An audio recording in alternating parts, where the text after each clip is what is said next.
Hello friends, स्वागत है आपका मेरे चैनल पर। दोस्तों, आज मैं ड्रिप गोकू का लॉन्ग पार्ट लेके आया हूँ। अब ये मत कहना कि शॉर्ट बनाया करो या ऐसे वो जो भी है। अब मैं लॉन्ग वीडियो ले आया हूँ। आपको 1000 लाइक्स पूरे करने हैं इसमें, तब मैं इसका दूसरा पार्ट अपलोड कर दूँगा। अगर एक ही दिन में भी हो जाएगा ना, तो मैं दूसरा पार्ट इसका अगले दिन ही या उसी दिन ही अपलोड कर दूँगा, ठीक है। तो वीडियो शुरू करते हैं। गारो को मारने के बाद साइतामा गोकू के पास जाता है और उसे थैंक यू कहता है, और फिर गोकू गारो की कॉस्मिक एनर्जी अब्जॉर्व करके कहता है थैंक यू तो मुझे कहना चाहिए, तुमने उसे अकेले संभाल लिया। अब साइतामा और गोकू में दोस्ती हो जाती है। गोकू पूछता है, वैसे तुम तो एक ह्यूमन हो ना, तो तुम इतने ताकतवर कैसे हो? साइतामा कहता है, पहले हम अर्थ पर चलें। इसके बाद साइतामा और गोकू अर्थ पर चले आते हैं। गोकू पूछता है कि आखिर तुम्हारी ताकत का राज क्या है? साइतामा बताता है, मैंने ह्यूमंस लिमिट क्रॉस कर दी है। अब मैं वो सब करता हूँ जो एक ह्यूमन करता है, बट मैं उसको मैक्स या इनफाइनाइट लेवल पर करता हूँ। जैसे मैंने अपने हर दुश्मन को सिर्फ एक पंच में डिफीट किया हुआ है। गोकू ये सुनकर हैरान हो जाता है, क्या सिर्फ एक ही पंच में? साइतामा कहता है, हाँ। गोकू कहता है, अच्छा, तभी तुमने अभी उस एविल को एक पंच में मार दिया। मानना पड़ेगा दोस्त, वाकई में तुम खतरनाक हो। अब से मैं तुम्हें वन पंच मैन कहूँगा। तब साइतामा और गोकू अच्छे दोस्त बन जाते हैं। साइतामा पूछता है, तुम यहाँ कैसे और क्यों आए हो? फिर गोकू उसे सारी बात बताता है। साइतामा गोकू की असलियत जानकर कहता है कि क्या तुम्हें मेरी मदद चाहिए? गोकू कहता है, नहीं, तुम्हारी ज़रूरत यहाँ पर सबसे ज़्यादा है। उसके बाद गोकू साइतामा को कहता है, मैं तुमसे मिलने ज़रूर आऊँगा और हम दोनों अपनी ताकत आजमाएंगे। साइतामा कहता है, मैं तुम्हारा इंतज़ार करूँगा। गोकू साइतामा को बाय कहता है और स्पेस में चला जाता है। इसके बाद जहाँ पर कॉस्मिक गारो मरा था, वहीं पर एक गेट खुलता है और उस गेट के पास डेंजर लिखा हुआ होता है। एक गेट खुलता है जिसमें डेंजर लिखा होता है, लेकिन गोकू नज़रअंदाज कर देता है और अंदर चला जाता है। इसके बाद सीन जाता है प्लैनेट वैम्पा पर। बुल्मा विश को प्लैनेट वैम्पा ले आती है। अब विश बुल्मा से पूछता है, कहाँ है मेरा नया गॉड ऑफ डिस्ट्रक्शन? बुल्मा कहती है, वो यहीं कहीं रहता है। तब वहाँ दिखता है ब्रोली वहाँ पर बड़े बड़े जॉइंट कीड़े जैसे एलियन को मार रहा है और उन्हें खा जाता है। विश ये देखकर कहता है, तुम्हें लगता है वो इसके लिए तैयार होगा? बुल्मा कहती है, तुम खुद बात क्यों नहीं कर लेते? और फिर बुल्मा ब्रोली चिल्लाकर छुप जाती है। विश ये देखकर कहता है, तुम छुप क्यों रही हो? तब एकदम ब्रोली विश पर अटैक कर देता है। विश ब्रोली के अटैक को डॉज करता है और बुल्मा से कहता है, मैं इतना भी कमज़ोर नहीं हुआ कि मैं एक मोर्टल से पिट जाऊं। बुल्मा कहती है, इसलिए तो मैंने तुम पर विश्वास किया है। मुझे पता था तुम ब्रोली को संभाल लोगे। विश ब्रोली को बिना नुकसान पहुंचाए सिर्फ डॉज करता है। तभी वहां पर चिलाई आती है और बुल्मा से कहती है, आखिर ये कर क्या रहे हैं? बुल्मा चिलाई से पूछती है, क्या ब्रोली ने अभी तक अपने ऊपर कंट्रोल नहीं किया? चिलाई कहती है, नहीं, ऐसा नहीं है, ब्रोली में काफ़ी सुधार आया है। इसके बाद चिलाई ब्रोली को आवाज़ लगाती है, अब बस भी करो ब्रोली, आज के लिए इतनी ट्रेनिंग काफ़ी है। तब ब्रोली रुक जाता है। विश चिलाई को थैंक यू कहता है। चिलाई पूछती है, तुम दोनों का यहाँ कैसे आना हुआ? विश कहता है, हम यहाँ ब्रोली के लिए आए हैं। चिलाई पूछती है, ब्रोली के लिए मतलब? विश कहता है, यूनिवर्स 7 का गॉड ऑफ डिस्ट्रक्शन अब नहीं रहा, तो उनकी सीट अभी खाली है और मैं चाहता हूँ कि ब्रोली अब नया गॉड ऑफ डिस्ट्रक्शन बन जाए ताकि यूनिवर्स 7 का बैलेंस बना रहे। ये सुनकर ब्रोली को थोड़ी हैरानी होती है। चिलाई विश की बात से शॉक्ड होती है और विश के प्रपोजल को मना कर देती है। वो कहती है, ब्रोली अभी इस चीज़ के लिए रेडी नहीं है। अगर इसे गॉड ऑफ डिस्ट्रक्शन बनाया गया तो कुछ भी हो सकता है। बुल्मा चिलाई से कहती है, अगर ब्रोली को एक अच्छी लाइफ जीने को मिल रही है तो इसमें प्रॉब्लम क्या है? चिलाई कहती है, ब्रोली ने अभी अपने गुस्से पर पूरी तरह से कंट्रोल नहीं किया। तब बुल्मा चिलाई को सारी स्टोरी सुनाती है। गोकू कहाँ गया है, वेजिटा कैसे मरा। अब ये स्टोरी सुनकर ब्रोली कहता है, मैं तैयार हूँ। विश चिलाई से कहता है, तुम ब्रोली के गुस्से की टेंशन मत लो, ये गुस्सा ही ब्रोली के गॉड बनने के काम आएगा और मैं ब्रोली को अपने गुस्से पर कंट्रोल करना भी सिखा दूंगा। फिर चिल्लाई भी मान जाती है। अब विश ब्रोली को अपने साथ ले जाता है और बुल्मा चिल्लाई को अपने साथ ले जाती है। अब सीन ड्रिप गोकू पर जाता है। गोकू एक ऐसे प्लेनेट में पहुंचता है जहां के लोग काफी डरे हुए होते हैं और वो प्लेनेट मॉन्स्टर से भरा हुआ होता है। अब गोकू एक शख्स से पूछता है कि क्या हुआ, तुम डरे हुए क्यों हो। तब वो गोकू को कहता है अब बुरा वक्त आ चुका है, वो आएगा और पूरे प्लेनेट को खा जाएगा। और फिर वो शख्स वहां से भाग जाता है। जब गोकू उस शख्स से पूछता है क्या बात है, तुम इतने डरे हुए क्यों हो, वो शख्स गोकू को बताता है कि कोई आने वाला है और वो सबको खा जाएगा और वो शख्स भाग जाता है। तब गोकू थोड़ा आगे जाता है और गोकू को वहाँ पता चलता है कि यहाँ के लोग बस एक बड़ी सी दीवार के बीच में रह रहे हैं और वो लोग रोज उस दीवार की बात करते हैं कि अगर वो दीवार टूट गई तो सब अंदर आ जाएंगे और इसी बात से सभी घबरा रहे हैं। गोकू सोचता है ये लोग इतना क्यों डर रहे हैं और क्या है इस दीवार का राज। फिर इसके बाद गोकू को वहाँ कुछ करप्ट लोग मिलते हैं जो कि सिर्फ मतलबी होते हैं। फिर गोकू थोड़ा और आगे जाता है, उसे एक बच्चा मिलता है। गोकू उससे पूछता है बेटा क्या तुम मुझे इस दीवार के बारे में कुछ बता सकते हो। वो बच्चा डर जाता है और पूछता है तुम्हें इस दीवार के बारे में नहीं पता। गोकू कहता है नहीं। तब वो बच्चा गोकू को बताने वाला होता है, इतने में उसकी माँ उस बच्चे को खाने के लिए बुला लेती है। फिर वो बच्चा गोकू को भी खाने पर इनवाइट करता है। अब गोकू उसके घर चला जाता है। जैसे ही वो बच्चा अकेला होता है गोकू मौका देखकर उससे उस दीवार के बारे में पूछता है। वो बच्चा गोकू को बताता है उस दीवार के पीछे टाइटन्स रहते हैं। गोकू पूछता है टाइटन्स वो क्या होते हैं। तभी एकदम से बाहर एक खतरनाक आवाज़ आती है और सभी की चिल्लाने की आवाज़ आती है। सभी जोर से चिल्लाते हैं टाइटन्स आ गए, टाइटन्स आ गए, दीवार टूट गई है। अब वहाँ पर बड़े बड़े टाइटन्स अंदर आके लोगों को बेरहमी से मार कर खा रहे हैं। गोकू बाहर आता है और देखता है कि कैसे टाइटन सभी लोगों को खा रहे हैं। गोकू कहता है ये क्या है, क्या ये भी इंसान है और ये इन्हें खा क्यों रहे हैं। तभी वो बच्चा गोकू को कहता है ये ही है वो टाइटन्स, ये कोई इंसान नहीं है बल्कि राक्षस हैं, ये लोग हमें खाने के लिए आए हैं। तब वो बच्चा उन्हें देखकर रो रहा होता है। तभी एक टाइटन गोकू और उस बच्चे के सामने आ जाता है। बच्चा उसे देखकर काफ़ी घबरा जाता है। जैसे ही वो टाइटन उस बच्चे को उठाने वाला होता है गोकू उस टाइटन को इरेज कर देता है। ये देख वो बच्चा कहता है वो टाइटन कहाँ गया। गोकू कहता है फिक्र मत करो मेरे लिटिल फ्रेंड, अब मैं यहाँ आ गया हूँ ना, मैं सब ठीक कर दूंगा। अब गोकू सोचता है वैसे ये टाइटन्स यहाँ आए कैसे, आखिर कौन है इसके पीछे। मुझे लगता है मुझे अपने फैन से ये पूछना चाहिए कि ये कौन है, इन्हें कौन भेज रहा है। उस टाइटन को मार देता है। तब वो उस लड़के से प्रॉमिस करता है कि मैं सब ठीक कर दूंगा। इसके बाद गोकू अपनी शक्तियों से उन सभी टाइटन्स को मारने लगता है। चारों तरफ खून खराबा हो जाता है। गोकू उन टाइटन्स को जब मार रहा होता है तब उसे फील होता है कि ये राक्षस है नहीं बल्कि इन्हें राक्षस बनाया गया है। फिर इसके बाद गोकू उन सभी को मार देता है और गांव वालों से कहता है कि अब कोई टाइटन तुम्हें परेशान नहीं करेगा। सभी लोग गोकू का धन्यवाद करते हैं। इसके बाद गोकू अपने दोस्त से कहता है अब तुम्हें फ्यूचर में कोई परेशानी नहीं आएगी। अब गोकू उनसे पूछता है आखिर ये टाइटन्स यहाँ आए कैसे, लेकिन किसी के पास कोई जवाब नहीं होता। अब गोकू वहाँ से निकल जाता है। इसके बाद गोकू उड़ रहा होता है। गोकू सोचता है वो सब अजीब थे। तभी एक पोर्टल खुलता है और गोकू उस पोर्टल में घुस जाता है। अब गोकू सोचता है ये मैं कहाँ आ गया। तब गोकू के सामने होता है जरामा और उसके इविल साथी। गोकू उन्हें देखकर हैरान हो जाता है और कहता है आखिर तुम लोग हो कौन और मुझे यहाँ कैसे लेकर आए। फिर गोकू सेबस को देखकर कहता है तुम तो लॉर्ड बीरस के जैसे दिखते हो।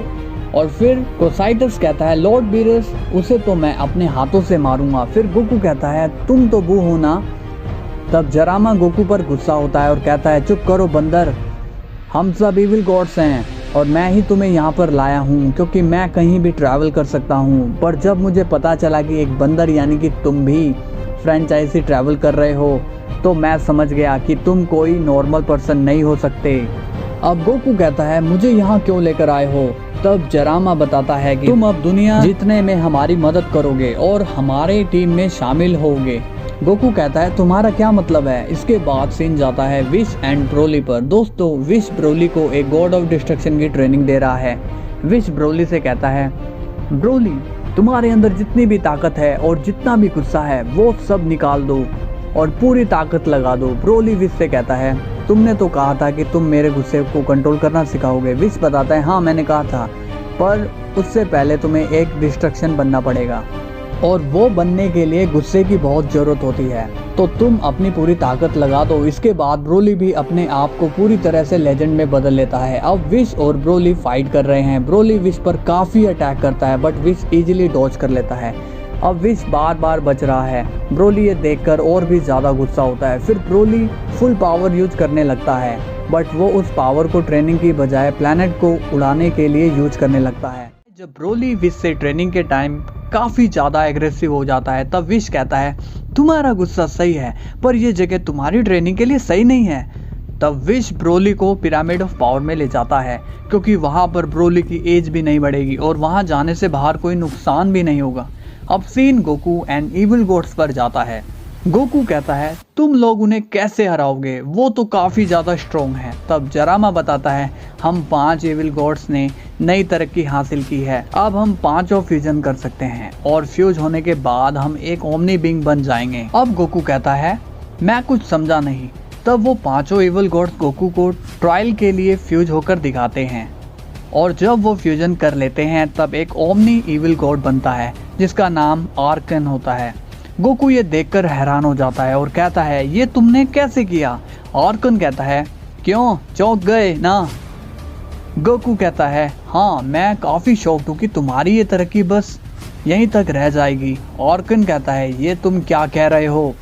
गोकू कहता है हाँ क्योंकि अब तुम जिंदा नहीं रहोगे। आर्कन ये सुनकर गुस्सा हो जाता है और गोकू पर अटैक कर देता है पर गोकू उसके अटैक को इजीली डॉज कर लेता है। इसके बाद गोकू अपनी रेज को बढ़ाता है। उस रेज की गर्मी से आर्कन को जलन होती है। आर्कन कहता है नहीं रुक जाओ, तुम इतने ज़्यादा पावरफुल कैसे हो सकते हो, आखिर तुम हो कौन। तब गोकू कहता है तुम जिन्हें मारने के लिए ये सब तैयारी कर रहे थे मैं उसी वर्ल्ड से हूँ, मेरा नाम है सन गोकू। आर्कन ये सुनकर हैरान हो जाता है। गोकू कहता है मैं ओमनी बिंग को मारने निकला था और मुझे इसी बात का अफसोस था कि मैं इनोसेंट बीइंग को मारने जा रहा हूँ, पर मैं अब खुश हूँ क्योंकि तुम बुरे हो और बुरे लोगों को मारने में मुझे कोई भी परेशानी नहीं है। इसके बाद आर्कन गोकू से कहता है नहीं मुझे छोड़ दो, पर इतने में गोकू अपनी पलक झपकाकर आर्कन को इरेज कर देता है और आर्कन की भी एनर्जी को ऑब्जर्व कर लेता है। अब गोकू कहता है बुल्मा सही थी, ये सभी बुरे हैं और अपनी ताकत का गलत इस्तेमाल करते हैं, मैं इन्हें नहीं छोड़ूंगा। इन्हीं की वजह से वेजिटा मारा गया। वेजिटा मेरे दोस्त, हम सभी लड़ाई एक साथ लड़ते थे, तुमने मेरी हर फाइट में हेल्प की, लेकिन जब तुम्हें मेरी ज़रूरत थी तब मैं वहाँ नहीं था। इसके बाद गोकू इमोशनल हो जाता है और वेजिटा और अपने यादगार मोमेंट को याद करने लगता है। तभी वहाँ पर एक दरवाज़ा खुलता है। अब गोकू उस डोर में एंटर करता है। अब उसे दिखाई देती है चट्टानों पर बनी हुई 7 बड़ी बड़ी मूर्तियाँ। अब ड्रिप गोकू कहता है आखिर ये है क्या और इन लोगों की मूर्तियाँ क्यों बना रखी हैं, आखिर कौन है ये लोग। अब गोकू थोड़ी आगे जाता है तो उसे एक विलेज दिखता है।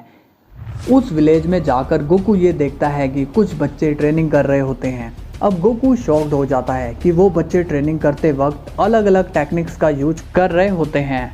एक बच्चा क्लोन्स बना रहा है और कई एनर्जी बॉल का यूज कर रहा है। अब गोकू को लगता है कि ये बच्चा कुछ अलग है और इसकी ट्रेनिंग भी काफ़ी अलग है। फिर गोकू उसके पास जाता है और पूछता है हाय बच्चे, तुम ये सब कैसे कर रहे हो और ये तुम्हें किसने सिखाया। फिर सभी बच्चे शॉक्ड हो जाते हैं क्योंकि उन्होंने गोकू को वहाँ पहले कभी नहीं देखा था। अब गोकू को दिखता है कि ये बच्चे घबरा रहे हैं। गोकू कहता है बच्चों डरो मत, मैं यहाँ पर नया हूँ, मुझे यहाँ के बारे में कुछ ज़्यादा नहीं पता। अब बोरुटो गोकू से कहता है तुम कौन हो। गोकू बोलता है मेरा नाम है सन गोकू और मैं यहाँ पर नया हूँ, क्या तुम मुझे यहाँ के बारे में कुछ बता सकते हो। फिर बोरुटो बताता है इस गांव का नाम है कोनोहागाकुरे और हम यहाँ पर ट्रेनिंग कर रहे हैं ताकि अगर कभी मुसीबत आए तो हम मजबूती से उसका सामना कर सकें और लोगों को बचा सकें। अब गोकू हंसकर कहता है वाह, तुम तो अभी से ही समझदार बन गए। गोकू पूछता है लेकिन तुम्हें ट्रेनिंग कौन दे रहा है। तब बोरुटो बताता है मेरे मास्टर का नाम है सासुके उचिहा। गोकू कहता है क्या तुम मुझे उनसे मिलवा सकते हो। बोरुटो बताता है वो अभी बाहर गए हैं। गोकू कहता है क्या तुम तब तक मुझे ट्रेन करोगे? बोरुटो खुश होकर हाँ कह देता है।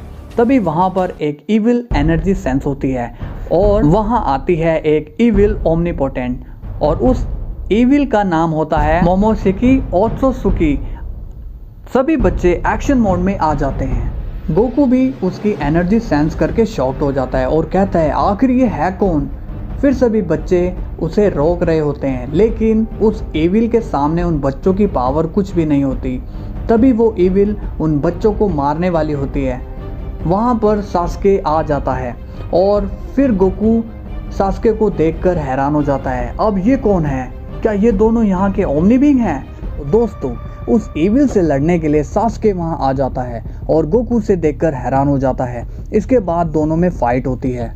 दोनों ही अपनी अपनी टेक्निक का यूज करते हैं और खतरनाक वाली फाइट करते हैं। अब वो इविल यानी मोमोस की बहुत सारे एनर्जी बॉल मारता है। उन एनर्जी बॉल को सास्के डॉज करता हुआ उसके पास भागता है और अपनी तलवार से उस पर वार कर देता है। फिर तभी मोमोस की उसी समय सास्के पर जोरदार अटैक कर देता है। उस अटैक से सास्के दूर जाकर गिरता है और बेहोश हो जाता है। फिर मोमोस की सास्के को मारने जा रहा होता है। तभी बोरुटो उसे रोकने की कोशिश करता है और अपने शैडो क्लोन जुत्सु से काफ़ी सारे क्लोन बना लेता है। अब बोरुटो अपने क्लोन्स के साथ मिलकर उस पर अटैक कर देता है। तभी मोमोस की बोरुटो पर एक अटैक करता है जिससे बोरुटो के क्लोन्स गायब हो जाते हैं और बोरुटो नीचे गिर जाता है। फिर बोरुटो की हेल्प करने के लिए सराडा और शिकाडाई आ जाते हैं। तीनों मिलकर मोमोस्की पर अटैक कर देते हैं। अब मोमोस्की एक अटैक में तीनों को बेहोश कर देता है और फिर वो एक बड़ी एनर्जी बॉल चार्ज करता है और उन पर मारने वाला होता है। तभी वहाँ ड्रिप गोकू बीच में आ जाता है और उस एनर्जी बॉल को गायब कर देता है और कहता है बस बहुत हुआ तुम्हारा खेल। मोमोस्की गोकू से कहता है जान प्यारी है तो यहाँ से भाग जाओ वरना तुम्हारा भी यही हाल होगा। अब ड्रिप गोकू कहता है अच्छा तो दिखाओ मुझे अपनी ताकत। अब मोमोस्की बयाकुगन और रेनेगन को कंबाइन करके गोकू पर अटैक कर देता है, लेकिन गोकू अपनी रेज से ही उसकी हालत खराब कर देता है। तभी मोमोस्की कहता है तुम कौन हो? गोकू कहता है मैं तुम्हारे जैसे बुरे लोगों को ख़त्म करने वाला वॉरियर हूँ, मेरा नाम है सन गोकू। तब मोमोस्की गोकू पर अपना फाइनल अटैक यूज करता है, लेकिन उससे पहले गोकू उसे एक ही किक में इरेज कर देता है और फिर गोकू उसकी भी एनर्जी को ऑब्जर्व कर लेता है। फिर गोकू बोरुटो को बेहोश देख उसके पास जा रहा होता है। तभी गोकू के पीछे से एक आवाज़ आती है वहीं रुक जाओ, और वो आवाज़ नरूटो की होती है। अब गोकू पीछे देखता है और कहता है अब ये कौन है? नरूटो गोकू पर गुस्सा होकर कहता है तुम कौन हो और तुम्हें यहाँ किसने भेजा है? गोकू ये सोचता है कि ये कोई नया विलन है और काफ़ी पावरफुल भी है। जब नरूटो ड्रिप गोकू को अपने बेटे बोरुटो के पास जाता देखता है तो नरूटो उसे रोकता है और पूछता है तुम्हें यहाँ किसने भेजा है? अब गोकू सोचता है ये कौन है और ये कुछ अलग है। फिर नरूटो कहता है लगता है तुम ऐसे नहीं बताओगे, और फिर नरूटो अपने कुरामा चक्रा मोड में आ जाता है। गोकू ये देखकर स्माइल कर रहा है। गोकू कहता है ओह तो तुम ट्रांसफॉर्म भी कर सकते हो, तुमसे लड़ने में मजा आएगा। अब गोकू अपने जैकेट को उतार देता है और सुपर सैयन 1 में ट्रांसफॉर्म हो जाता है। नरूटो ये देख के हैरान हो जाता है और सीरियस भी। इसके बाद नरूटो अपने टेल बीस्ट मोड में ट्रांसफॉर्म हो जाता है। गोकू उसे देखकर चौंकता है और सुपर सैयन 2 में आ जाता है। इसके बाद नरूटो अपने कुरामा सेज मोड में ट्रांसफॉर्म हो जाता है। अब गोकू कहता है इसके ट्रांसफॉर्मेशन तो ख़त्म ही नहीं हो रही। फिर गोकू रेज में आ जाता है और सुपर सैयन 3 में बदल जाता है। अब गोकू और नरूटो फाइट करने लगते हैं। दोनों के बीच भयंकर फाइट होती है। नरूटो अपने रासेन शुरिकेन से गोकू पर अटैक करता है और गोकू अपने कामेहामेहा से, लेकिन गोकू की पावर्स के आगे नरूटो थोड़ा वीक होता है, इसलिए नरूटो अपने असुरा मोड में आ जाता है और वो काफ़ी बड़ा हो जाता है। इसके बाद वो गोकू पर 2 एनर्जी बॉल से अटैक करता है और गोकू उसे डॉज करता है और अपनी अल्ट्रा इंस्टिंक्ट में आ जाता है। गोकू अपनी मोमेंट में नरूटो के सारे अटैक से बच जाता है और टेलीपोर्ट होकर उसे परेशान कर देता है। गोकू कहता है मुझे पता था तुम एक राक्षस हो। फिर गोकू उसे उकसाता है और कहता है क्या हुआ, बस तुम इतने ही ताकतवर हो। अब नरूटो भी अपने नॉर्मल फॉर्म में आता है और कहता है अब तुम नहीं बचोगे। गोकू कहता है हाँ ट्राई कर लो, अब नारुतो अपने बैरियन मोड में आ जाता है। गोकू उसे देखता है, वाह तुम तो काफी सुंदर दिख रहे हो। अब नारुतो उस पर अटैक करने वाला होता है, तभी वहाँ पर बोरुतो आ जाता है और अपने डैड को समझाता है। बोरुतो कहता है, रुक जाओ डैड, आप ये क्या कर रहे हो। नारुतो कहता है, तुम इसकी साइड क्यों ले रहे हो। बोरुतो कहता है, ये मेरा दोस्त है। नारुतो पूछता है, तो यहाँ तबाही करने वाला कौन था। गोकू कहता है, कौन, वो सफेद आंटी, उसे तो मैंने एक किक में मार डाला। ये सुनकर बोरुतो और नारुतो हैरान हो जाते हैं। बोरुतो कहता है, हैं क्या, सिर्फ एक किक। गोकू कहता है, हाँ।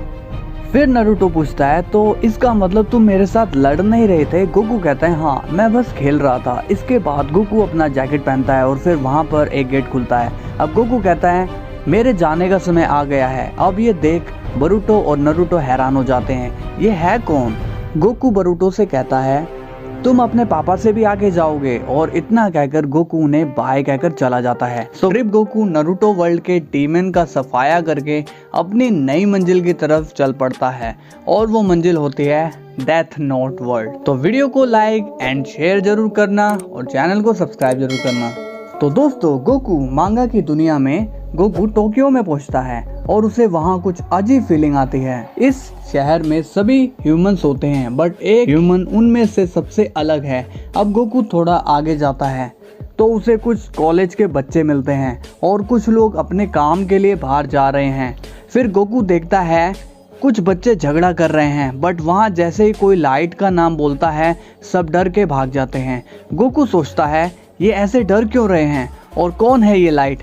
तब गोकू थोड़ा और आगे जाता है और एक आदमी से पूछता है, ये लाइट कौन है। तब वो बताता है कि उसका नाम लाइट यागामी है और उसके ऊपर 1,24,925 लोगों के मर्डर का इल्जाम है। ये सुनकर गोकू हैरान हो जाता है और कहता है, क्या, ये तुम क्या कह रहे हो, एक ह्यूमन इतने मर्डर कैसे कर सकता है। तब वो आदमी बताता है कि वो कोई ऐसा वैसा इंसान नहीं है, वो एक पागल लड़का है। उसके पास एक ऐसी नोट है जिसमें वो किसी का भी नाम लिखता है, उसकी मौत हो जाती है। गोकू पूछता है, मैं कुछ समझा नहीं, वो लोग कैसे मर जाते हैं।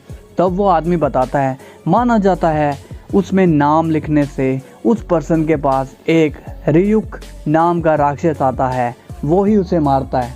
फिर गोकू पूछता है, तुम मुझे उस राक्षस से मिलवा सकते हो। आदमी गुस्से में कहता है, ये कोई मजाक नहीं है। उस आदमी को गोकू एक नॉर्मल ह्यूमन की तरह लगता है। तभी कोई इंसान उस आदमी और गोकू की बात सुन रहा होता है। गोकू उससे उसका नाम पूछता है, लेकिन वो आदमी उसे अपना नाम नहीं बताता। गोकू कहता है, डरो मत, मैं हूँ ना यहाँ। पर वो आदमी फिर भी अपना नाम नहीं बताता। तब गोकू समझ जाता है कि वो क्यों अपना नाम नहीं बता रहा। तब गोकू कहता है, मैं यहाँ किसी से नहीं डरता, मेरा नाम है सन गोकू। वो आदमी कहता है, ये तो गया, और फिर वो यहाँ से चला गया। इसके बाद सीन लाइट पर जाता है। वो पर्सन लाइट को सब बताता है कि यहाँ कोई तुम्हारे बारे में पूछ रहा था। लाइट पूछता है, बताने वाले का नाम और पूछने वाले का नाम बताओ। तब वो बताता है, बताने वाला समझदार था, पर जो पूछ रहा था वो काफ़ी कॉन्फिडेंस में था। उसका नाम सन गोकू है। लाइट कहता है, तुम जा सकते हो। जब लाइट को गोकू का नाम पता चलता है तो वो अपने रूम में जाता है और अपनी डेथ नोट को निकालता है। तब वो गोकू का नाम उस डेथ नोट में लिखता है और फिर डेथ नोट को बंद कर देता है। इसके बाद सीन ब्रोली एंड विश पर जाता है। विश ने ब्रोली को हाइपरबोलिक चैम्बर 3 दिन ट्रेनिंग दी। ब्रोली विश से कहता है, मैंने 6 साल में काफ़ी ज़्यादा ट्रेनिंग कर ली है। तब विश बताता है कि तुम्हारी जानकारी में मैं बता दूं कि अभी सिर्फ 3 दिन ही हुए हैं। ब्रोली शॉक्ड हो जाता है और कहता है, क्या सिर्फ 3 दिन ही हुए हैं। नहीं विश, हमने 6 साल ट्रेनिंग की है। विश बताता है, अगर ऐसी बात है तो तुम्हारी उम्र में फर्क क्यों नहीं पड़ा। तब ब्रोली कहता है, हाँ मुझे फर्क नहीं लग रहा। विश कहता है, ये सब इस टाइम चैम्बर का कमाल है, इसके अंदर के 2 साल बाहर के 1 दिन के बराबर होता है। ब्रोली कहता है, ये तो कमाल की चीज़ हुई, फिर तो मैं इसका और भी इस्तेमाल करना चाहूँगा। तब विश कहता है, हाँ ज़रूर, पर अभी तुम अल्ट्रा ईगो की ट्रेनिंग करके आए हो और अब तुम्हें अल्ट्रा इंस्टिंक्ट की ट्रेनिंग करनी पड़ेगी, तुम्हें ध्यान लगाना होगा। इसके बाद विश ब्रोली को ध्यान लगाने के लिए छोड़ देता है और फिर सीन गोकू पर जाता है। लाइट ने गोकू का नाम डेथ नोट पर लिखा लेकिन गोकू अभी भी जिंदा है। गोकू एक ह्यूमन से मिलता है और डेथ नोट के बारे में पूछता है, तो वो ह्यूमन गोकू को बताता है कि डेथ नोट एक ऐसी नोट है जिसमें किसी भी ह्यूमन का नाम लिख दें तो उसी टाइम मर जाता है। तब गोकू पूछता है ये रियुक कौन है। वो गोकू को बताता है रियुक एक राक्षस है जिसे कोई नहीं देख सकता, वो बस लाइट के बुलाने पर आता है और उसी ने ये डेथ नोट को अर्थ पर भेजा है। गोकू पूछता है लेकिन क्यों, उसे इससे क्या मिलेगा। तब वो पर्सन बताता है डेथ नोट का यूज करने पर उसे जिंदगी मिलती है और जब डेथ नोट का यूजर ज्यादा किल्स कर देता है तब एक टाइम ऐसा आता है रियुक ही उसका नाम डेथ नोट पर लिख देता है और उसे मार देता है। तब गोकू कहता है इसका मतलब वो लास्ट में लाइट को ही मारने वाला है। तब वो पर्सन कहता है कि हाँ, वो उसे मार देगा और फिर वो नया यूजर ढूंढेगा और दुनिया में सभी लालची हैं, वो लालच में आएंगे और ताकत हासिल करने के चक्कर में बेवकूफ़ी कर बैठेंगे और उस डेथ नोट का यूज करेंगे। पर सच तो ये है वो लोग रियुक का यूज नहीं कर रहे बल्कि रियुक उनका यूज कर रहा है। गोकू पूछता है तुम इतना सब कैसे जानते हो। तब वो बताता है कि मैं एक FBI एजेंट हूँ, मुझे इसी केस पर काम मिला है। फिर वो पर्सन पूछता है तुम कौन हो, तुम इस शहर के तो लग नहीं रहे। तब गोकू बताता है मैं एक सेन हूँ, मैं ह्यूमन नहीं हूँ। फिर गोकू उसे सारी बात समझाता है कि वो कहाँ से आया। वो पर्सन हैरान हो जाता है और कहता है इसका मतलब तुम पर उसका कोई असर नहीं होगा। वो गोकू से कहता है कि क्या तुम मेरी हेल्प करोगे। गोकू कहता है हाँ, और मैं रियुक से मिलना चाहता हूँ। तो उस FBI एजेंट को गोकू की हेल्प चाहिए होती है ताकि वो रियुक को मार सके, इसलिए वो शख्स लाइट को ढूंढने की कोशिश करता है। अब वो शख्स एक प्लान बनाता है और गोकू से कहता है कि हम इसमें एक और पर्सन को शामिल करेंगे। हम लाइट तक उस पर्सन का नाम पहुंचाएंगे ताकि वो उसका नाम लिख कर रियुक को भेजे। और फिर गोकू बीच में कहता है और फिर मैं उसे पकड़ लूँगा। अब गोकू और उस शख्स का प्लान कंप्लीट रेडी हो जाता है। प्लान के मुताबिक वो एक पर्सन को इसके लिए रेडी करते हैं। अब वो एजेंट झूठ मूठ में गोकू से बात करता है और कहता है क्या तुम्हें मालूम है शहर में एक नया आदमी आया है। गोकू कहता है कौन, वो जो लाइट के बारे में बुरा बुरा कह रहा था। वो पर्सन कहता है हाँ वही, लेकिन मुझे उसका नाम याद नहीं आ रहा। तब गोकू कहता है उसका नाम रियोट था ना। वो पर्सन कहता है हाँ वही, और फिर गोकू वो पर्सन चले जाते हैं। इसके बाद लाइट तक वो नाम पहुंच जाता है।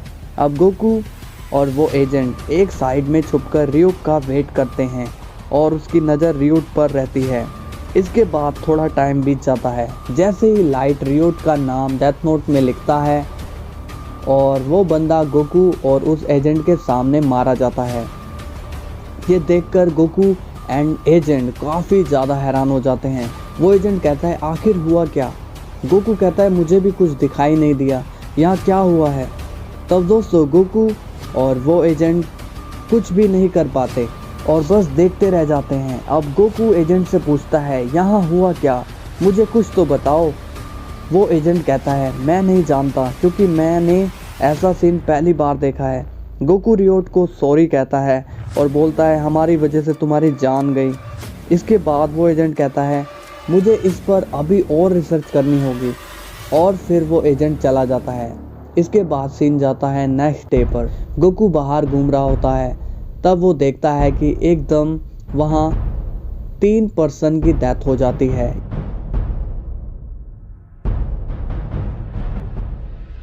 ये देखकर गोकू काफ़ी गहराई में सोचता है और कहता है आखिर ये हो क्या रहा है। मैं जानता हूँ कल वो शख्स ऐसे ही नहीं मरा और अब ये भी ऐसे ही नहीं मरे, कुछ है ऐसा जो इसे कर रहा है।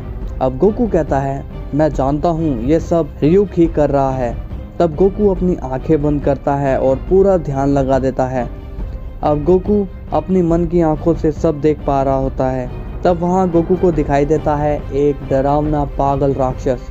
गोकू कहता है यही रियुक है। गोकू उससे कहता है आखिर तुम ऐसा क्यों कर रहे हो, तुम क्यों इंसानों का इस्तेमाल कर रहे हो और ये सब करके तुम्हें क्या मिलने वाला है। इसके बाद सीन ब्रोली एंड विश पर जाता है। विश ब्रोली को ध्यान करना सिखा रहा है। ब्रोली को ध्यान करते हुए काफी दिन हो जाते हैं, लेकिन इससे ब्रोली काफ़ी इरिटेट हो जाता है और विश से कहता है, तुम तो मुझे अल्ट्रा इंस्टिंक्ट सिखाने वाले थे ना, तो तुम मुझसे ये क्या करवा रहे हो। तब विश कहता है, तुम्हें ये करना ही होगा, इसके बिना तुम अल्ट्रा इंस्टिंक्ट नहीं सीख सकते। विश ब्रोली को समझाता है, तुम्हें अपने माइंड को कंट्रोल करना होगा और ध्यान लगाना होगा, यही है अल्ट्रा इंस्टिंक्ट की ट्रेनिंग। तब ब्रोली कहता है, ये तो ठीक है, बट मैंने गोकू और वेजिटा को देखा है, उन दोनों के बाल लाल और नीले हो जाते हैं, वो दोनों अलग ही लगते हैं। तब विश कहता है, हाँ ब्रोली, वो दोनों सच में अलग हैं, और जो उनके बाल लाल और नीले होते हैं उन्हें सुपर सैन गॉड और सुपर सैन गॉड ब्लू कहते हैं। तब ब्रोली कहता है, तो क्या मैं वो नहीं बन सकता। विश कहता है, लगता है तुम्हें अब सच बताना ही पड़ेगा। ब्रोली पूछता है, कैसा सच। विश बताता है, तुमने जो 6 साल की ट्रेनिंग की थी, दरअसल वो गॉड की अचीव करने की ट्रेनिंग थी। ब्रोली कहता है, इसका मतलब मैं सुपर सैन गॉड में ट्रांसफॉर्म हो सकता हूँ। विश कहता है, हाँ। ब्रोली पूछता है, फिर तुमने मुझसे झूठ क्यों कहा कि तुम मुझे अल्ट्रा ईगो की ट्रेनिंग दे रहे हो। विश बताता है कि ताकि तुमको ये ना लगे कि मैं तुम्हें छोटी मोटी ट्रेनिंग के लिए ले जा रहा हूँ, क्योंकि मैंने तुम्हारी और गॉड ब्लू गोकू की फाइट देखी थी जिसे तुम संभाल पा रहे थे। फिर दोस्तों सीन जाता है डेथ नोट वर्ल्ड में। गोकू और रियुक आमने सामने हैं। गोकू रियुक से जवाब मांग रहा है कि वो क्यों ऐसा कर रहा है और ये सब करके उसे क्या मिलेगा। तब रियुक गोकू से कहता है, मैं एक शिनेगामी हूँ। गोकू कहता है, ये शिनेगामी क्या होता है। तब रियुक बताता है, शिनेगामी का मतलब होता है गॉड ऑफ डेथ, और मैं ह्यूमंस को इसलिए मारता हूँ ताकि मेरी लाइफ बढ़ सके, लेकिन मैं ये सब जानबूझकर नहीं करता हूँ। मुझसे ये काम ह्यूमंस ही करवाते हैं और मैं तो बस उनका ही ऑर्डर को पूरा करता हूँ। ये कहकर रियुक जोर से डरावने तरीके से हंसने लगता है। तब गोकू कहता है, लेकिन ये सब तुम्हारी वजह से ही हो रहा है। तुम वो डेथ नोट अर्थ पर नहीं लाते तो इसका कोई यूज नहीं करता। तुम ताकतवर हो, अपनी शक्ति का इस्तेमाल दूसरों को बचाने में करो। रियुक कहता है, तुम क्या पागल हो, अगर मैं ऐसा करूंगा तो मुझे मौत की सजा मिलेगी। गोकू पूछता है, क्या मतलब है तुम्हारा। तब रियुक बताता है, यहाँ पर मैं सिर्फ एक शिनेगामी नहीं बल्कि मेरे जैसे और भी हैं और उनके पास अपनी अपनी डेथ नोट है। ये सुनकर गोकू शॉक्ड हो जाता है और कहता है, ये तुम क्या बक रहे हो। तब रियुक बताता है, हम सब तो मरे हैं, हमारा राजा कोई और है, हमारा एक शिनेगामी वर्ल्ड है और उसमें शिनेगामी किंग रहता है और उसी ने ये सब सिस्टम बनाया है, उसी ने हमें डेथ नोट पकड़ाई है और हम उसके खिलाफ गए तो हम सारे मारे जाएंगे, तो ह्यूमंस को बचाने की तो भूल ही जाओ। तब गोकू कहता है, नहीं तुम ऐसा कुछ नहीं करोगे। रियुक कहता है, तुम मुझे कैसे रोकोगे, तुम तो मुझे छू भी नहीं सकते। और फिर रियुक हंसने लगता है। ये सुनकर गोकू गुस्सा हो जाता है। इसके बाद अचानक से रियुक गायब हो जाता है। गोकू देखता है कि वो कहाँ गया और फिर गोकू सोच में पड़ जाता है, इसे हराने का क्या तरीका है। तभी वहाँ पर वो एजेंट आता है और कहता है, गोकू मुझे कुछ इन्फॉर्मेशन मिली है। गोकू कहता है, मैं भी रियुक के बारे में सब जान गया हूँ और यहाँ ऐसे और भी शिनेगामी रहते हैं। वो एजेंट बताता है, हाँ मैं भी यही बताने आया था, पर तुम्हें कैसे पता। गोकू कहता है, रियुक ने खुद मुझे बताया। वो एजेंट पूछता है, तुमने रियुक को देख लिया। खैर छोड़ो, मैं बताने आया हूँ कि यहाँ एक ह्यूमन और है जिसके पास डेथ नोट है और मुझे ये भी जानकारी मिली है कि उसके पास भी रियुक जैसा घोस्ट है। तब गोकू कहता है, लेकिन इसमें नया क्या है। वो एजेंट बताता है कि उसका घोस्ट खतरनाक है बट वो उस ह्यूमन की हेल्प करता है, मतलब कि वो सिर्फ उसे ही सबसे बचाता है, इसका मतलब वो एक अच्छा घोस्ट है। ये सुनकर गोकू के मन में फिर से कॉन्फिडेंस आता है और वो कहता है, ग्रेट, इसका मतलब वो हमारी हेल्प कर सकता है। गोकू और FBI एजेंट को एक और शिनेगामी का पता चलता है। फिर वो उस पर्सन को ढूंढते हैं जिसके पास उसकी डेथ नोट है। एजेंट की रिसर्च से उसे पता चलता है कि वो पर्सन एक गर्ल है जिसका नाम मिसा अमाने है। अब वो लोग मिसा को ढूंढ लेते हैं। मिसा उन्हें देखकर थोड़ा अजीब फील करती है कि ये कौन है। तब वो एजेंट कहता है, तुम्हारा नाम मिसा है ना। मिसा हाँ कहती है। एजेंट कहता है, मुझे पता है तुम्हारे पास वो डेथ नोट है। मिसा कहती है, तुम्हें कैसे पता। एजेंट बताता है, हमें पता चला तुम्हारे इलाके में भी कई लोग बिना वजह मारे गए हैं। जिस तरह लाइट के इलाके में मरते हैं। तब मिसा कहती है, तुम लाइट को जानते हो? गोकू कहता है, हाँ, वो ryuk का यूज कर रहा है और लोगों को मार रहा है। तब मिसा कहती है, नहीं, वो रूल से बंधा हुआ है मेरी तरह। गोकू कहता है, मैं कुछ समझा नहीं। तब मिसा कहती है, इस डेथ नोट का ये रूल है कि अगर इसका यूजर 14 दिन के अंदर किसी को नहीं मारता तो वो खुद मर जाएगा, इसलिए मुझे इसका यूज करना पड़ता है। तब गोकू पूछता है, क्या तुम इससे आज़ादी पाना चाहती हो? वो कहती है, क्या तुम ऐसा कर सकते हो? तब गोकू कहता है, हाँ, पर मुझे तुम्हारी हेल्प चाहिए। मिसा कहती है, ठीक है, मैं तैयार हूँ। अब गोकू पूछता है, तुम्हारा गोश्त कहाँ है? वो कहती है, वो इधर ही है। एजेंट पूछता है, आखिर ये दिखाई क्यों नहीं देते? मिसा कहती है, उन्हें ऐसे नहीं देख सकते, जो डेथ नोट को छूता है वही उसे देख सकता है। गोकू कहता है, तुम उससे पूछो कि शिनेगामी को मारने का तरीका क्या है। मिसा कहती है, तुम भूल रहे हो, वो भी एक शिनेगामी है। खैर छोड़ो, वो अपने शिनेगामी रैम से पूछती है, रैम, क्या तुम मुझे बता सकते हो कि शिनेगामी को कैसे मारा जा सकता है? तब वो शिनेगामी बताती है।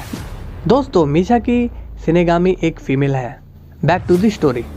तब वो शिनेगामी मिसा को बताती है, शिनेगामी को अगर किसी से लव हो जाए और वो उसे बचाता है या वो किसी को भी बिना डेथ नोट में नाम लिखे मारता है, तब उसे मार दिया जाता है। मिसा पूछती है, क्या शिनेगामी ही उस शिनेगामी को मारता है? तब रैम बताती है, नहीं, हम बस वहाँ प्रेजेंट रहते हैं। इसके बाद मिसा का एक पर्सनल क्वेश्चन होता है। वो रैम से पूछती है, मेरे पास ये डेथ नोट कैसे आई? तब रैम बताती है, काफी पहले एक गिलेस नाम का शिनेगामी था जो तुमसे लव करता था। एक दिन तुम्हें एक आदमी मारने आ रहा था और गिलेस ने डेथ नोट में उसका नाम लिखा ताकि तुम बच जाओ, और फिर उसकी डेथ हो गई और रह गई उसकी डेथ नोट जो मैंने तुम्हें दे दी है। इसके बाद तुम अपनी मेमोरीज खो चुकी थी। ये सुनकर मिसा शॉक्ड हो जाती है और फिर वो सारी बात गोकू और उस एजेंट को बताती है। तब सीन लाइट पर जाता है। लाइट को ये बात पता चल जाती है कि उसका दोस्त एल एक FBI का सीक्रेट एजेंट है और वो उसी के बारे में जासूसी कर रहा है। दोस्तों, यहाँ पर जो लाइट यागामी है वो दरअसल कीरा है जो डेथ नोट का यूज करता है, और एल को वो डेथ नोट चाहिए जो उसने छुपा रखी थी। जब लाइट को पता चलता है कि एल FBI एजेंट है, वो एल का नाम डेथ नोट में लिख देता है और एल की हार्ट अटैक से मौत हो जाती है। अब लाइट रिसर्च करता है कि एक FBI एजेंट और है जो उसकी जासूसी कर रहा है। लाइट को पता चलता है कि उस एजेंट का नाम रे पेंडर है। दोस्तों, ये वही एजेंट है जो गोकू की हेल्प कर रहा है। इसके बाद सीन गोकू पर जाता है। रे रैम्बर गोकू से कहता है, मुझे लाइट के बारे में और रिसर्च करनी है। मिसा बताती है, पर क्यों? वो बताता है, मुझे शक है कि लाइट ही कीरा है और वो सच में एक बुरा इंसान है। फिर वो वहाँ से चला जाता है। कुछ दिनों बाद गोकू को पता चलता है कि रे पेम्बर की डेथ हो चुकी है।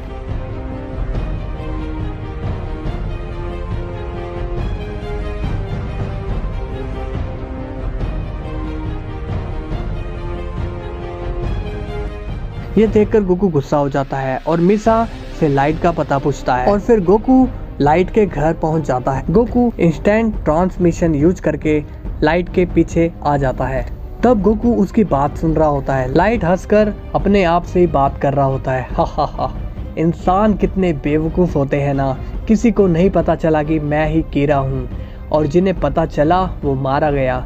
मैं ही हूँ इस दुनिया का भगवान और मैं ही यहाँ सब कुछ तय करूँगा। जो मेरी नहीं मानेगा वो मारा जाएगा। हा हा हा हा हा हा हा हा। गोकू तभी बीच में बोलता है, तुम सबसे बेवकूफ हो कीरा। लाइट पीछे गोकू को देखकर हैरान हो जाता है। गोकू कहता है, तुम बहुत बड़ी गलती कर रहे हो, तुम भी एक इंसान हो, ना कि भगवान। लाइट गोकू से पूछता है, तुम कौन हो? गोकू कहता है, मैं गोकू हूँ। तब लाइट गोकू का नाम सुनकर शॉक्ड हो जाता है। वो कहता है, तुम जिंदा हो? पर कैसे? मैंने तो तुम्हारा नाम डेथ नोट पर लिखा था। तब गोकू कहता है, इसलिए तो लाइट, तुम भगवान नहीं हो। अगर होते तो ऐसे बेकसूर लोगों को नहीं मारते, और मैं चाहूँ तो तुम्हें अभी मार सकता हूँ, लेकिन मैंने ऐसा किया तो मुझ में और तुम में क्या फ़र्क होगा? मैं यहाँ पर तुम्हें समझाने आया हूँ, उस डेथ नोट का यूज मत करो। तब लाइट रियुक से पूछता है, रियुक तुमने इसे मारा क्यों नहीं? तब रियुक बताता है, ये ह्यूमंस नहीं है, ये एक सेन है, मैं इसे नहीं मार सकता। ये सुनकर लाइट शॉक्ड हो जाता है। कहता है अगर तुम्हारे रियूक को मैं टच कर पाता तो मैं इसे 1 मिनट से पहले ही सबक सिखा देता, और उसी ने तुम्हें पागल बना दिया है। तो अच्छा यही होगा कि तुम सुधर जाओ और इस डेथ नोट का यूज ना करो। फिर गोकू वहाँ से चला जाता है। इसके बाद रियूक कीरा यानी लाइट से कहता है कि उसकी बात मत सुनो, वो पागल है। लाइट पूछता है आखिर इसे यहाँ का पता मिला कैसे। तब रियूक लाइट को बताता है। वैसे मैं जानता हूँ कि इसे यहाँ का पता कैसे मिला। लाइट पूछता है कैसे। रियूक बोलता है मिसा अमाने। हाँ लाइट, तुम्हारी गर्लफ्रेंड, वो शुरू से ही गोकू से मिली हुई है और उसी ने गोकू को यहाँ का पता बताया है। वो शुरू से ही तुम्हारे खिलाफ है।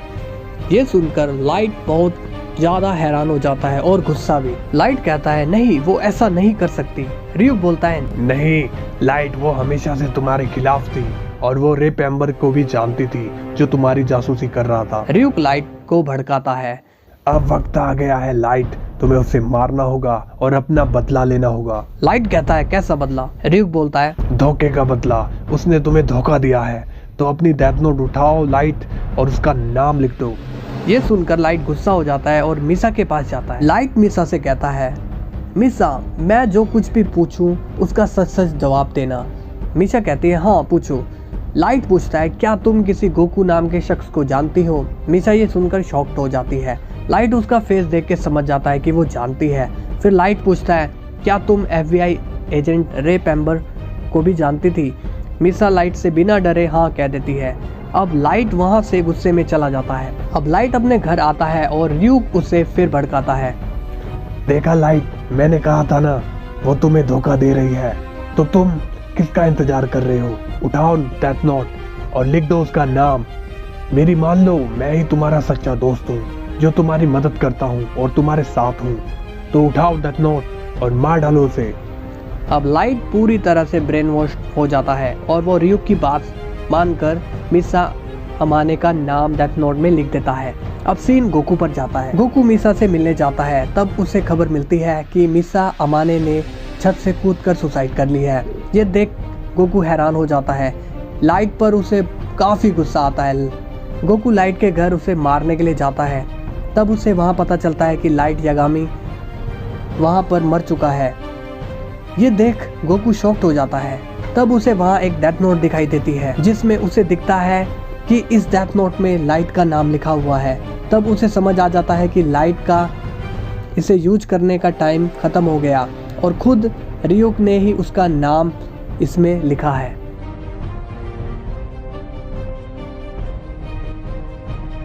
अब गोकू मिसा के घर जाता है और मिसा की डेथ नोट को ढूंढता है, क्योंकि मिसा ने उसे बताया था कि जो डेथ नोट को टच करता है वो ही शिनेगामी को देख सकता है। तभी गोकू को वो डेथ नोट मिल जाती है। गोकू डेथ नोट को टच करता है और उसे वहाँ रैम दिखाई देती है।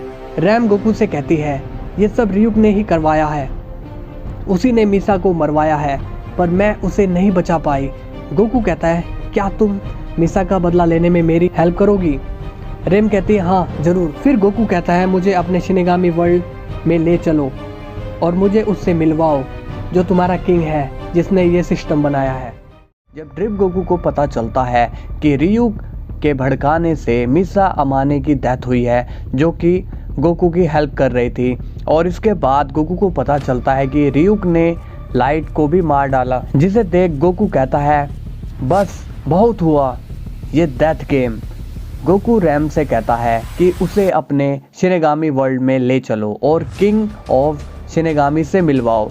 तब रैम गोकू से कहती है कि जहाँ जहाँ ये डेथ नोट जाएगी मैं वहाँ वहाँ जाऊँगी, तो वहाँ का रास्ता मैं तुम्हें बताऊँगी, तुम इस डेथ नोट को अपने पास रखना। अब गोकू कहता है तो ये बात है, तो क्या तुम मुझे ये बता सकती हो कि यहाँ और कितनी डेथ नोट है। तब रैम बताती है कि रियूक और मेरी 2 डेथ नोट हुई और 2 डेथ नोट अभी और बाकी है। गोकू कहता है इसका मतलब यहाँ टोटल 4 डेथ नोट्स है। रैम कहती है हाँ।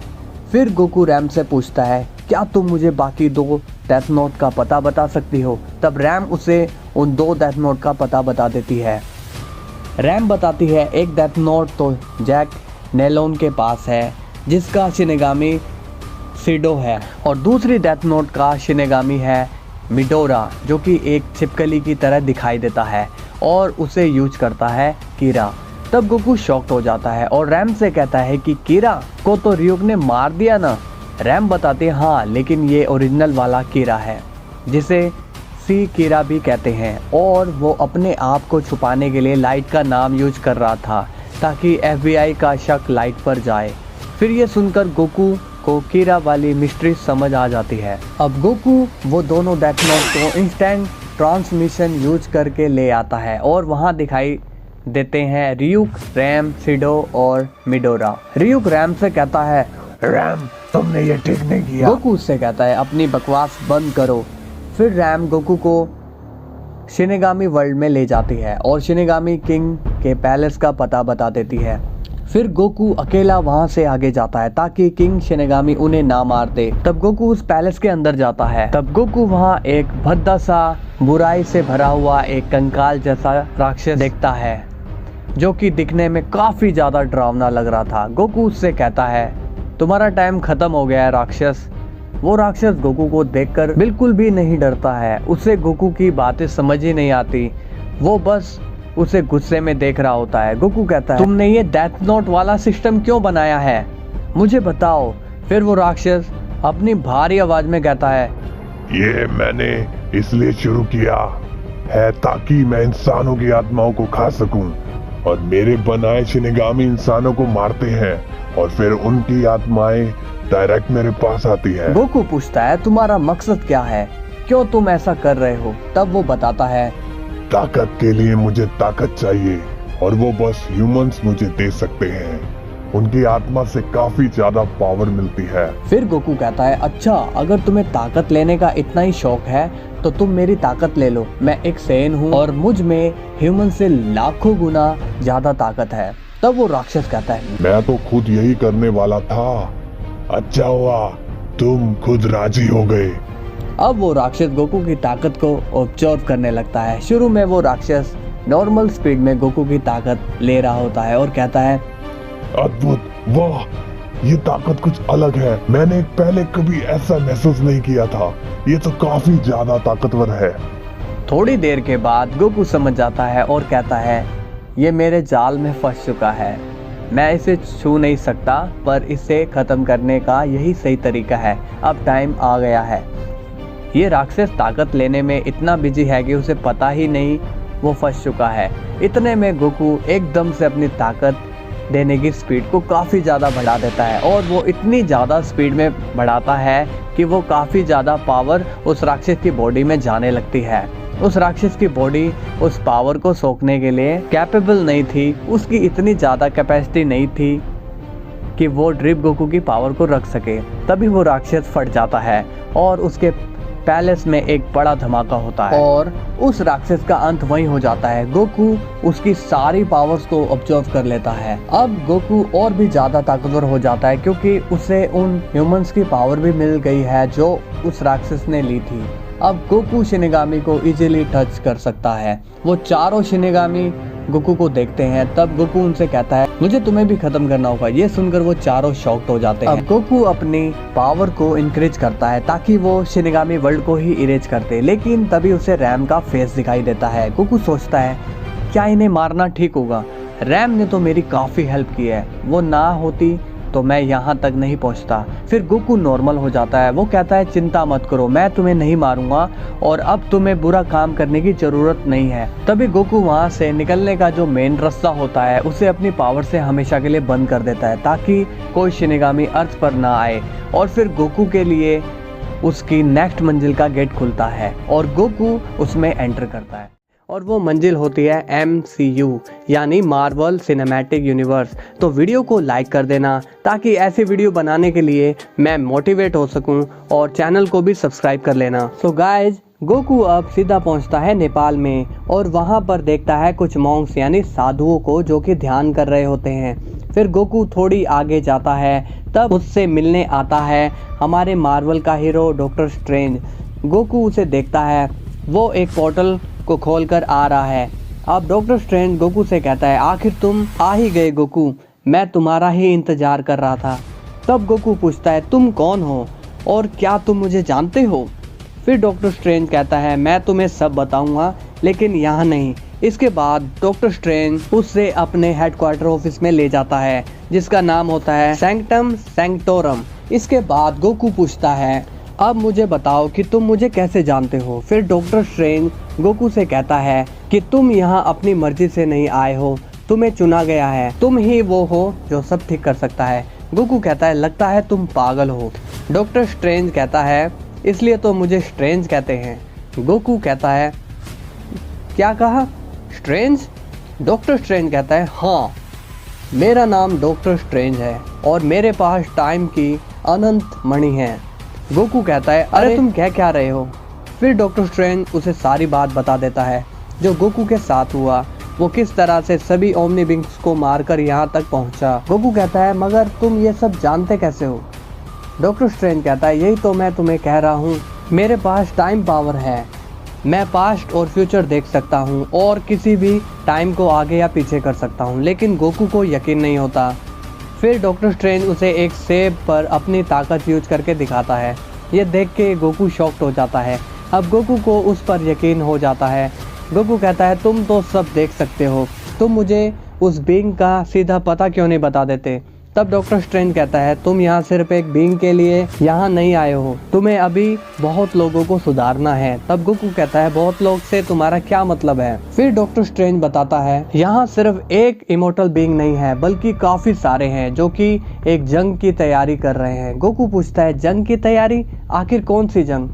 तब स्ट्रेंज बताता है वो अपने आप को स्ट्रॉन्ग बनाने के लिए पहले अर्थ जैसे प्लैनेट को क्रिएट करते हैं और फिर उसी प्लैनेट की एनर्जी लेकर और ज़्यादा ताकतवर हो जाते हैं। और वो ऐसा इसलिए कर रहे हैं ताकि सभी फ्रेंचाइजी में वो जीत हासिल कर सकें। तब गोकू पूछता है तो इसे रोकने का तरीका क्या है। तब डॉक्टर स्ट्रेंज बताता है उन सभी को ख़त्म करना होगा। इसके बाद सीन ड्रैगन बॉल वर्ल्ड में जाता है यानी कि विश पर। विश ब्रोली से कहता है ब्रोली अब तुमने अच्छे से ट्रेनिंग कर ली है, तुम्हारा गुस्सा तो ठीक है बट तुम्हें उस पर कंट्रोल भी करना आना चाहिए। तब ब्रोली पूछता है एक गॉड ऑफ डिस्ट्रक्शन का काम तो बस डिस्ट्रॉय करना होता है ना, तो वो गुस्से से होता है तो इसमें क्या बुराई है। तब विश कहता है यस ब्रोली तुम सही कह रहे हो, एक गॉड ऑफ डिस्ट्रक्शन का काम सिर्फ डिस्ट्रॉय करना है, पर अपने गुस्से पर अगर तुम कंट्रोल नहीं करोगे तो तुम गॉड कम बल्कि इविल ज़्यादा कहलाओगे और ये ही चीज़ तो एक गॉड ऑफ डिस्ट्रक्शन को सबसे अलग बनाती है। तुम्हें अगर लोगों से दिल से इज्जत चाहिए तो तुम्हें एक गॉड बनना होगा ना कि इविल, तो ट्राई करते रहो, मंजिल दूर नहीं है। इसके बाद विश ब्रोली को वहाँ छोड़कर अर्थ पर आ जाता है और बुल्मा से मिलता है और विश को वहाँ चिल्लाई भी नजर आती है। विश बुल्मा से पूछता है क्या चल रहा है बुल्मा। तब बुल्मा कहती है मैं एक ऐसी मशीन बना रही हूँ जिससे सुपर ड्रैगन बॉल को इजीली ढूंढा जा सके। विश कहता है ग्रेट, तुम तो कमाल काम कर रही हो। फिर चिल्लाई विश से पूछती है विश ब्रोली कैसा है और वो क्या कर रहा है। विश कहता है उसकी चिंता मत करो चिल्लाई, वो काफी अच्छा कर रहा है और अपने गुस्से को भी अच्छे से कंट्रोल कर रहा है। तब बुल्मा पूछती है तुम उसे वहाँ छोड़कर यहाँ क्या करने आए हो। विश बताता है वेल मैं सोच रहा था जब तक ब्रोली बिजी है मैं यहाँ अर्थ का खाना टेस्ट कर लूँ। अर्थ पर आ जाता है और वहाँ खाना खाने लगता है और फिर बुल्मा वापस से अपने काम पर लग जाती है। तब सीन जाता है वापस से गोकू पर। डॉक्टर स्ट्रेंज गोकू से कहता है तुम्हारा पहला दुश्मन काफ़ी ज़्यादा स्ट्रॉन्ग है। तब गोकू पूछता है आखिर वो कौन है। तब डॉक्टर स्ट्रेंज बताता है उसका नाम है कैंग द कॉन्करर। गोकू पूछता है ये कौन है। तब डॉक्टर स्ट्रेंज कैंग की स्टोरी गोकू को बताने लगता है। कैंग का जन्म 30वीं शताब्दी में हुआ और उसका असली नाम है नेथेलियन रिचर्ड्स। अब नेथेलियन को अपने बारे में कुछ नहीं पता होता तो वो अपने पास्ट पर रिसर्च करने लगता है। तब उसे एक टाइम मशीन मिलती है जिसे वो ठीक करता है और वो सीधा ट्रैवल करता है एक प्राचीन काल यानी इजिप्ट में और वहाँ के लोग उसे देखकर अपना गॉड मानने लगते हैं क्योंकि वो उनके लिए एकदम अलग था और फिर वो वहाँ का राजा बन जाता है। फिर गोकू पूछता है फिर क्या हुआ। डॉक्टर स्ट्रेंज बताता है उसे वहाँ पता चलता है कि यहाँ एक इनसेवेनूर नाम का एक म्यूटेंट रहता है जो कि आगे जाकर काफ़ी पावरफुल बनने वाला था और इनसेवेनूर अभी वहाँ पर एक बच्चा था, इसलिए नेथेलियन सोच रहा था वो उसे अपने साथ ले जाएगा। लेकिन उससे पहले वहाँ फैंटास्टिक फोर की टीम आ जाती है और नेथेलियन को हरा देती है। तब गोकू पूछता है ये फैंटास्टिक फोर कौन है। डॉक्टर स्ट्रेंज बताता है फैंटास्टिक फोर एक सुपर हीरो टीम है जिसमें होते हैं mister fantastic, invincible woman, human torch and the thing. Goku कहता है अच्छा इसके बाद क्या हुआ। डॉक्टर स्ट्रेंज बताता है फैंटास्टिक फोर टाइम ट्रैवल वहां आती है और नेथेलियन को हरा देती है। इसके बाद नेथेलियन अपनी टाइम मशीन जो कि पूरी तरह से ठीक नहीं थी वो उसका यूज करके अपने 30वीं शताब्दी में जाने की कोशिश करता है, लेकिन मशीन की खराबी की वजह से वो सीधा पहुंचता है फैंटास्टिक फोर एवेंजर की टाइमलाइन में। और फिर नेथेलियन को वहाँ डॉक्टर डूम मिलता है जिससे बात करके वो बहुत ही मोटिवेट होता है और बन जाता है स्कारलेट सेंचुरियन। लेकिन इस टाइमलाइन में भी वो एवेंजर से हार जाता है और दोबारा टाइम से अपनी टाइमलाइन यानी 30वीं शताब्दी में जाने की कोशिश करता है, लेकिन उसकी टाइम मशीन फिर से उसे गलत टाइमलाइन में ले जाती है और वो आ जाता है 40वीं शताब्दी में। और वो वहाँ देखता है कि पूरा अर्थ वॉर में बिजी है और वो भी ऐसे हथियारों से जो कि उसके टाइमलाइन के नहीं है। और फिर वो उसी टाइमलाइन में नया आर्मर रेडी करता है और 40वीं शताब्दी को कॉन्कर कर लेता है और वहीं पर वो बन जाता है कैंग द कॉन्करर। और फिर वो यहीं नहीं रुका, उसने टाइम का यूज करके पूरे गैलेक्सी को कॉन्कर कर लिया था। और फिर उसने अपने ओल्ड वर्जन मतलब जिस टाइमलाइन में वो हारा था वो पास्ट में गया और उसने अपने ही वर्जन यानी नेथेलियन को एक आर्मर दिया ताकि वो भी जल्दी से कैंग द कॉन्करर बन जाए। और ऐसा करके वो सभी टाइमलाइन में गैलेक्सी को कॉन्करर करने लगा। गोकू कहता है ये तो काफ़ी कॉम्प्लिकेटेड स्टोरी है, मैं तो बहुत ही कंफ्यूज हो रहा हूँ। तब डॉक्टर स्ट्रेंज कहता है कि वो सब जानता है और वो ये भी जानता है कि तुम यहाँ आए हुए हो। तब गोकू शॉक्ड हो जाता है, क्या उसे ये पता है कि मैं यहाँ पर आ चुका हूँ? डॉक्टर स्ट्रेंज कहता है हाँ गोकू।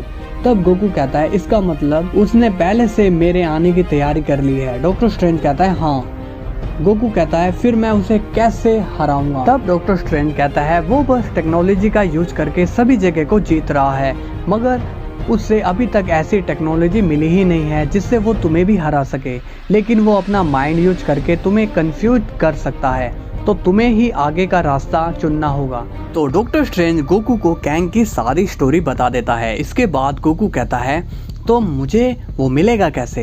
तब डॉक्टर स्ट्रेंज बताता है कि अगर तुम टाइम ट्रैवल करते हो तब कैंग के सिपाही तुम्हें खुद पकड़ लेंगे और कैंग के पास पहुंचा देंगे। तब गोकू कहता है टाइम ट्रैवल?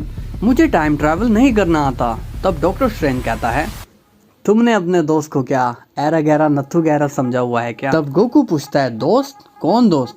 स्ट्रेंज बताता है मैं मेरी बात कर रहा हूँ। गोकू कहता है तुम मेरे दोस्त कब बने? स्ट्रेंज बोलता है हमने अभी इतनी लंबी चौड़ी बात करी तो हम दोस्त हुए ना। गोकू कहता है अरे मैं मजाक कर रहा था, हम दोस्त ही हैं। तब स्ट्रेंज एक पोर्टल ओपन करता है और गोकू से कहता है तो जाओ अपनी मंजिल पर। गोकू पूछता है ये कैसा पोर्टल है? स्ट्रेंज बताता है ये एक टाइम पोर्टल है, ये तुम्हारी हेल्प करेगा। तब गोकू उस पोर्टल में चला जाता है। जैसे ही गोकू टाइम ट्रैवल करता है थोड़ी देर में कुछ लोग गोकू को पकड़ने के लिए आ जाते हैं और अपने हेड ऑफिस में गोकू को ले जाते हैं। तब वो लोग गोकू से उसके जैकेट को उतारने के लिए कहते हैं, लेकिन गोकू ऐसा नहीं करता और अपनी रेस को बढ़ाने लगता है। वो लोग पूछते हैं तुम कौन हो? गोकू कहता है मुझे कैंग का पता बताओ। तब उनमें से एक गोकू को कैंग का पता बता देता है। अब गोकू सीधा कैंग के ऑफिस में पहुंचता है और वहां वो मिलता है कैंग से। कैंग कहता है आखिर तुम आ ही गए गोकू, और सुनाओ मैं तुम्हारी कैसे मदद कर सकता हूँ? गोकू कहता है मैं तुम्हें यहाँ मारने आया हूँ। तब कैंग पूछता है लेकिन क्यों दोस्त, मैंने तुम्हारा क्या बिगाड़ा है, तुम मुझे क्यों मारना चाहते हो? गोकू कहता है मुझे तुम्हें रोकना ही होगा, दुनिया जीतने का ये जो तुम्हारा पागलपन है उसे खत्म करना होगा। तुमने काफी सारे बेगुनाह लोगों को मार डाला सिर्फ अपनी जीत के लिए। तब कैंग कहता है देखो दोस्त, उन्हें मारना जरूरी था, अगर मैं ऐसा नहीं करता तो मैं कैसे एक विजेता बनता। फिर गोकू कहता है तुम पागल हो, तुम कभी जीते ही नहीं बल्कि हारे हो और तुम्हारी हार मैं हूँ। तब कैंग एंग्री हो जाता है और कहता है अच्छा मतलब तुम मुझे मार कर ही मानोगे? गोकू कहता है मेरे पास और कोई रास्ता नहीं है। तब कैंग बोलता है मुझे तुम मारोगे तो मेरी जगह दूसरा ले लेगा। गोकू कहता है क्या मतलब? कैंग बताता है मेरे जैसे और वर्जन हैं, अगर तुम मुझे मार दोगे तो वो मेरी जगह लेगा और वो कैसा होगा ये मैं भी नहीं जानता। तो बताओ, क्या अब भी तुम मुझे मारोगे? अगर तुम मुझे मारना चाहते हो तो जल्दी से मार दो, मुझे आगे भी काम करना है। फिर गोकू उसे मार डालता है और कहता है, इसने तो मेरा सर दुखा दिया, आने दो इसके वर्जन को, उसे भी इसी के पास भेज दूंगा। फिर गोकू के लिए डॉक्टर स्ट्रेंज का एक पोर्टल खुलता है और फिर गोकू वापस से डॉक्टर स्ट्रेंज के पास आ जाता है। डॉक्टर स्ट्रेंज पूछता है, क्या तुम कैंग से मिले? गोकू कहता है, हाँ मैं उससे मिला था, पर वो अजीब अजीब बातें कर रहा था और कह रहा था कि मुझे मारोगे तो मेरे जैसा एक और आएगा। डॉक्टर स्ट्रेंज पूछता है, फिर तुमने क्या किया? गोकू कहता है, मैंने उसे मार दिया। ये सुनकर डॉक्टर स्ट्रेंज कहता है, वो सही कह रहा था, उसके जैसे और भी हैं और उसे मारना इतना आसान नहीं है। गोकू कहता है, तुम क्या कह रहे हो? मैं अभी तो उसे मार कर आया हूँ। गोकू कैंग के एक वेरिएंट को मार देता है और डॉक्टर स्ट्रेंज के पास आ जाता है। तब डॉक्टर स्ट्रेंज गोकू को बताता है कि अभी वो मरा नहीं है। गोकू कहता है, तुम ये क्या कह रहे हो? मैं अभी तो उसे मार कर आया हूँ। तब डॉक्टर स्ट्रेंज कहता है, तुमने जिसे मारा है वो बस उसका एक वेरिएंट है, मतलब कि वो उसका पास्ट वाला वेरिएंट है और ऐसे काफ़ी हैं। तब गोकू पूछता है, उसे मारने का तरीका क्या है? स्ट्रेंज बताता है, मुझे नहीं पता, क्योंकि जब भी उसे मारते हैं तो वो फ्यूचर से वापस आ जाता है और उसे फ्यूचर में मारते हैं तो उसका भी एक वेरिएंट निकल आता है। तब गोकू सोचता है, उसे मारने का तरीका क्या हो सकता है? फिर गोकू को कुछ आइडियाज आते हैं। गोकू पूछता है, तुम्हारे पास कितने सुपर हीरोज हैं? डॉक्टर स्ट्रेंज कहता है, मैंने गिने नहीं, लेकिन हमने एक वॉर लड़ी है जिसमें हमने थैनोस की आर्मी को हराया था। गोकू पूछता है, क्या वो लोग कैंग से लड़ पाएंगे? स्ट्रेंज बताता है, नहीं, क्योंकि सभी के पास अलग अलग पावर्स हैं, कुछ पावरफुल हैं और कुछ कमज़ोर भी। फिर गोकू एक आइडिया और देता है और कहता है, अगर हम कैंग को उसी के टाइमलाइन में जाके मारे तो? स्ट्रेंज कहता है, मैं कुछ समझा नहीं। गोकू कहता है, अगर कैंग अलग अलग टाइमलाइन में है तो मेरे भी तो अलग अलग वेरिएंट्स होने चाहिए। स्ट्रेंज बताता है, हाँ तुम सही कह रहे हो। गोकू कहता है, तो क्या हम अलग अलग टाइमलाइन में जाकर कैंग को एक साथ नहीं मार सकते? स्ट्रेंज बताता है, हाँ मार सकते हैं, लेकिन वो फिर से आ जाएगा। गोकू कहता है, नहीं आएगा, अगर तुम चाहो तो। स्ट्रेंज कहता है, मैं कुछ समझा नहीं। गोकू कहता है, मेरे वेरिएंट्स अलग अलग कैंग के टाइमलाइन में होंगे और हम दोनों होंगे मेन कैंग के पास। तुम्हें तब उस वक्त टाइम को थोड़ी देर के लिए रोकना होगा ताकि कैंग टाइम ट्रैवल ना कर सके और उस वक्त मैं उसे ख़त्म कर दूंगा और मेरे वेरिएंट बाकी कैंग को मार डालेंगे। स्ट्रेंज कहता है, ग्रेट आइडिया, तुम तो कमाल के बंदे हो। इसके बाद सीन विश पर जाता है। विश अर्थ से खाना खाने के बाद वापस से ब्रोली के पास जाता है। विश ब्रोली से कहता है, कैसे हो ब्रोली, ट्रेनिंग कैसी चल रही है? ब्रोली पूछता है, तुम कहाँ गए थे? तब विश कहता है, मैं कुछ इम्पोर्टेंट काम से अर्थ पर गया था। ब्रोली कहता है, मैंने ट्रेनिंग तो की है, बट मुझे अकेले ट्रेनिंग करने में कुछ ज़्यादा पता नहीं चल रहा है। विश कहता है, हाँ मैंने इसका भी इंतजाम कर रखा है। ब्रोली पूछता है, वो कैसे? विश कहता है, बाद में तुम्हें पता चलेगा, अभी हम हकाइशिन की ट्रेनिंग करते हैं। इसके बाद विश ब्रोली को गॉड ऑफ डिस्ट्रक्शन की ट्रेनिंग देने लगता है, वो भी पिरामिड ऑफ पावर के अंदर। ब्रोली को विश 7 दिन की ट्रेनिंग देता है, यानी 14 साल की ट्रेनिंग, जिसमें ब्रोली हकाइशिन की ट्रेनिंग से कुछ हद तक अल्ट्रा ईगो सीख लेता है। अब विश ब्रोली से कहता है, ब्रोली जैसा कि मैंने तुम्हें कहा था, तुम्हारी ट्रेनिंग के लिए मैंने कुछ इंतजाम कर रखा है। ब्रोली कहता है, कैसा इंतजाम? तब विश जिरेन को आवाज़ लगाता है और जिरेन वहाँ आ रखा होता है। तो गाइज, वीडियो पसंद आई तो लाइक जरूर करना और सब्सक्राइब भी करना और कमेंट जरूर करना। और यार आप ना सपोर्ट दिखा रहे हो मेरे को, उसके लिए थैंक यू बोलना है आपको। Thank you so much. कल फिर मिलते हैं नए पार्ट के साथ, तब तक के लिए बाय बाय।